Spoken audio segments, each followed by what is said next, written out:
부동산에 가서 3억에 나와 있는 아파트를 1억 5천에 달라고 해보십시오. 미친놈이라고 욕만 먹고 쫓겨날 겁니다. 하지만 부동산 경매는 내가 원하는 가격을 써서 낙찰이 되면 원하는 가격에 살 수 있는 겁니다. 아쉬운 소리를 할 필요가 없어요. 부동산 경매는 부동산을 가장 싸게 살 수 있는 매입 방법 중에 하나입니다. 비싼 부동산을 박앤세일을 해서 좋은 가격에 살 수 있는 이런 좋은 경매를 여러분들이 잘못해서 망하는 이유 5가지를 정리해 볼게요. 오늘 영상 끝까지 보시면 경매로 망하는 일이 없을 것이며 부동산 경매로 자산을 불릴 수 있는 큰 기회를 얻을 겁니다.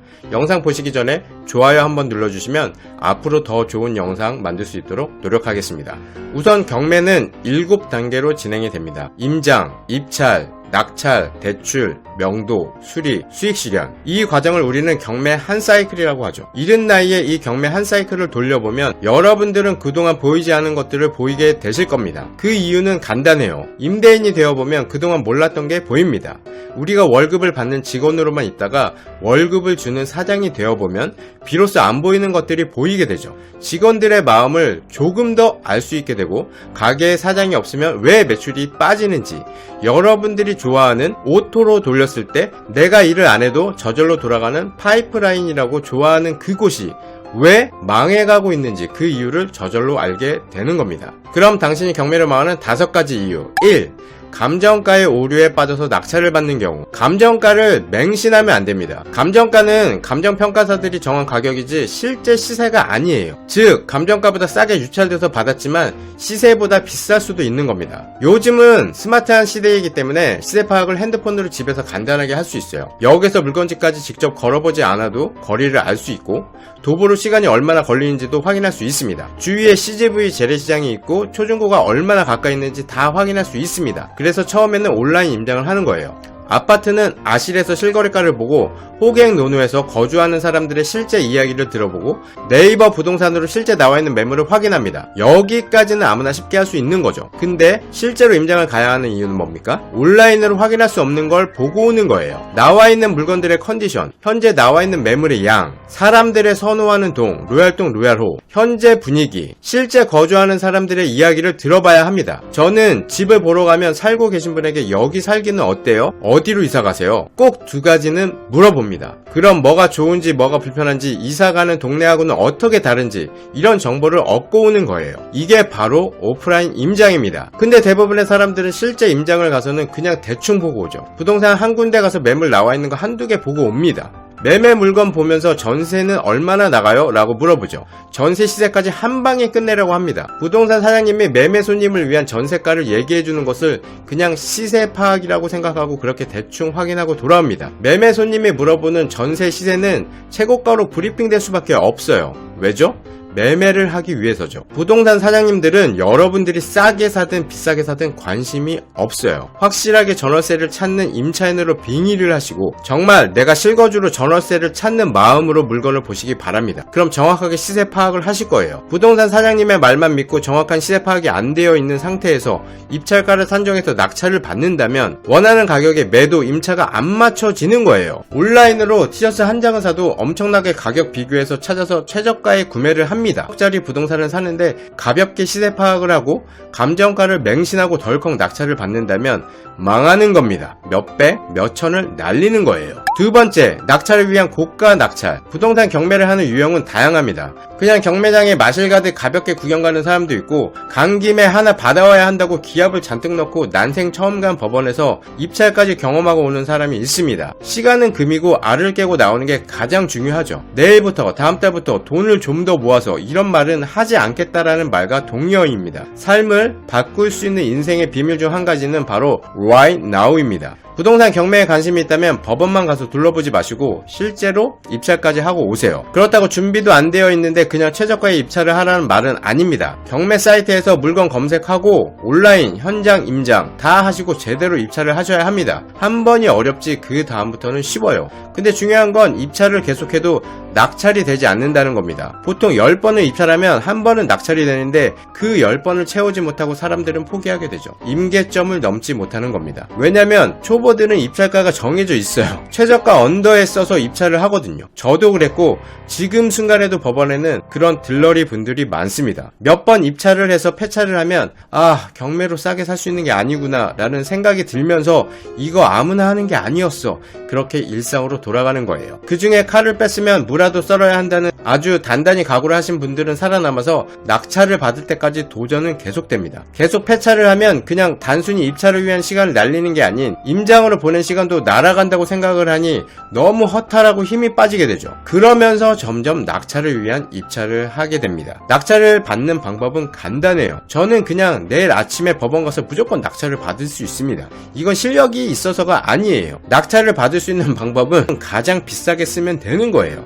부동산에서 살 수 있는 가격으로 쓰면 됩니다. 이렇게 낙찰을 위한 고가 낙찰을 받는 순간 망하는 거예요. 상승장에서는 앞으로 오르니까 괜찮죠. 근데 떨어지는 하락장에서는 등기 치는 순간 마이너스가 되는 거예요. 우리의 목표는 낙찰이 아닙니다. 우리의 목표는 낙찰이 아닌 수익입니다. 좋은 부동산을 싸게 사서 수익을 낼 수 있는 부동산인 거죠. 그게 비록 썩빌, 오르지 않는 오피스텔이라도 싸게 사서 수익을 낼 수 있다면 아주 좋은 물건입니다. 잊지 마세요. 물건을 보고 사랑에 빠지시면 안 되고 수익을 내는 가격에 집중하셔야 합니다.